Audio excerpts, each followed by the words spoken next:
Good morning. I've called this meeting today to address the public relations challenges we're currently facing regarding the slowing code within our recent iOS update and the negative impact this code is having on both the performance of our earlier generations of iPhone and our corporate image. But before we examine where we're missing the mark, I'd like us first to examine where we've struck the target in the hopes of identifying how we can recreate and exceed these successes within our current PR framework. So to begin, Apple is the most profitable corporation on the planet, with 1 billion active Apple devices in use worldwide and 180 billion downloaded apps from the App Store. We remain the undisputed leader in the tech space. Currently valued at more than $900 billion, our closest competitors for desktops, laptops, tablets, and smartphones' total combined net worth doesn't even come close to our current market evaluation. This success is achieved by our consistent presentation of quality products, innovative tech, and our dedication to excellence in every line we offer. In recent years, we've weathered some significant PR challenges, from the physical flexibility of the iPhone 6, which the public quickly dubbed Bendgate, to the persistent bugginess of our iOS updates. Now, it should be noted that we won the PR war on both of these fronts by the swiftness of our response to our target publics and by the execution of plans put in place to correct and prevent these problems from reoccurring. At present, however, we are faced with an even greater PR crisis. With our admission of an embedded go slow code within the update for our earlier models, our publics believe that we have created obsolescence designed to increase new iPhone model sales. Of most recent note, our iPhone 8, 8 Plus, and iPhone 10 were all released within months of each other, and have each failed to meet our previous sales and earnings markers. Given their relatively poor showing referencing prior sales, it's important that we determine what prompted this downturn in sales. Is the cause for the poor showing A, too many models to choose from? Did the promotions for the 10 harm sales for the 8?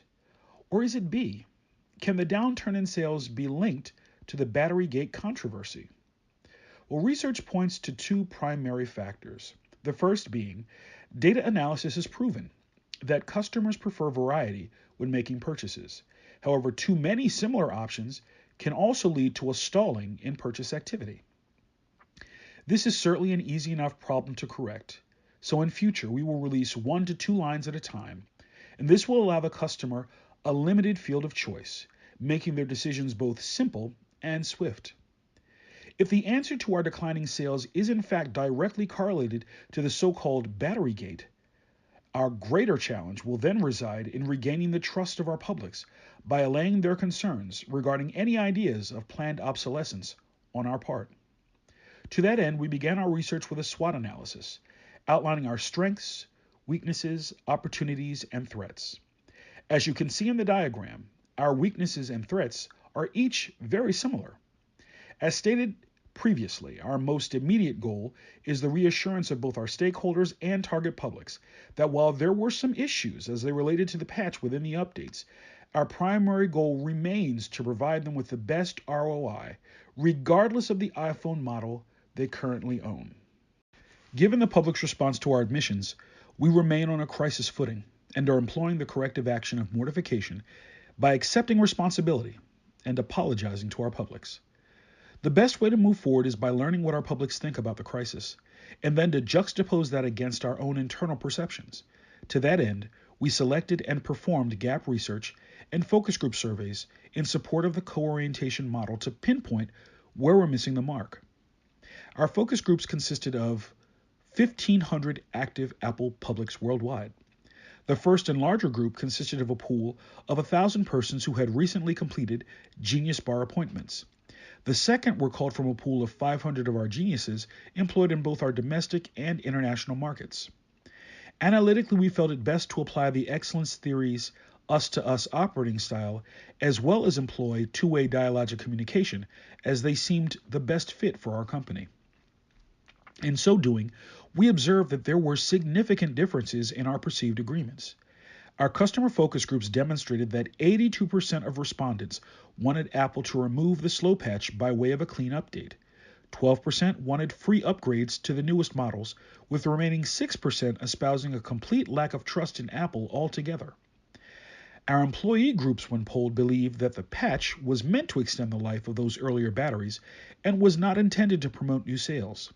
They did, however, also state that they felt we had not communicated this effectively enough to our active publics, and that this lack of information likely led to their feelings of distrust. Furthermore, the interviewed publics likened our response to this crisis as acceptable, but not exceptional. Our polling shows that when queried about their impressions of Apple in light of the crisis, the responses were just not good. With 1,000 people queried around the globe, 40% approved of the steps we took to restore service to the affected models. 50% disapproved of our corrective response and believed that this was all a part of our original sales strategy, with 10% remaining uninterested either way. By our implementation of the excellence theory and adherence to the us-to-us operating style, I believe that in time we'll be able to regain the confidence of that 50% through an open communication style, regular environmental scanning, and social media awareness. That said, we have a long corrective road ahead of us. Our strategic publics and shareholders are our partners, and by integrating their values within our organizational goals and placing significant weight on our responsiveness to their concerns and advocacy for their interests when marketing new products and services, we can earn and hold their business. In support of this goal, we released a response to our customers outlining our concern for them and, more importantly, our willingness to make this right. Education here is key. And by educating the public to the sluggish nature of lithium-ion batteries over time, we can reassure our customers that our intent again has always been to provide them with the best return on their investment, regardless of the generation of iPhone they own. In this instance, unfortunately, our help turned to hurt because our communication plan failed miserably. Above all, our reputation is what matters, and that's what needs protecting. While admittedly this is a mistake, it is not fatal. By reducing replacement battery cost to $29 and refunding the difference on those earlier purchases that were made at the original $79, we're starting to turn the ship around. In support of our image repair, we'll continue to poll our publics quarterly to determine where our reputation numbers are heading.